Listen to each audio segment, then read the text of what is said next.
ઉપાડવાવાળી વાત મુદ્દે બોલ્યા છે મંત્રી પરસોત્તમ સોલંકી। જો મારા કોળી સમાજને કોઈ દુખી કરતું હશે તો હું નહીં છોડું। તમને કોઈ ધોકા મારે તો પરસોત્તમ સોલંકી છે। બધા કહેતા હશે કે મંત્રી દરજ્જાનું માણસ આવું કેમ બોલે, પણ જેને જે સમજવું હોય તે સમજે તેવું જણાવ્યું। મને બીજું કંઈ નથી આવડતું, બધા સમજતા હોય। ત્યારે મંત્રી પરસોત્તમ સોલંકીએ આ વાત જણાવી છે કે બધા કહેતા હશે કે મંત્રી દરજ્જાનો માણસ આવું કેમ બોલે છે, છતાં પણ જેને જે સમજવું હોય તે સમજે તેવું સીધી અને સ્પષ્ટ ભાષામાં આ નિવેદન આપી દીધું છે। ધોકા ઉપાડવાવાળી બાબતે નિવેદન આપ્યું છે।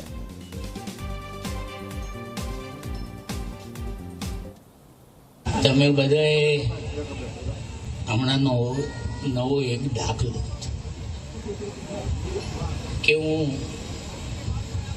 કોઈ ગામમાં ગયો હતો અને મેં પબ્લિક જોઈને તો મારાથી રહેવાનું એટલે મારાથી કહેવાય ગયું કે તમે ચિંતા કરતા નહીં, તમને કોઈ ટેન્શન હું નહીં આપ, પણ તમને કોઈ ધોકા મારે ને તો પરસોત્તમ સોલંકી છે। અને મેં સમાચારમાં એ તમે જોયું હોય બધા કે બધા કહેતા હોય કે આ મંત્રી દરજ્જાનો માણસ જાહેરમાં ઘણી વાર ભાષણમાં કહી દેતો કે કોઈ ન સમજે ને તો ધોકાવાળી કરે। આ પ્રશ્નના સમાચારમાં જ્યારે આવ્યું ને ત્યારે ટીવી વાળાએ ઘણો એનો પ્રચાર કર્યો અને મને પૂછ્યું કે તમારે એવું કહેવાનું? મેં બીજે કીધું ને સાચું છે,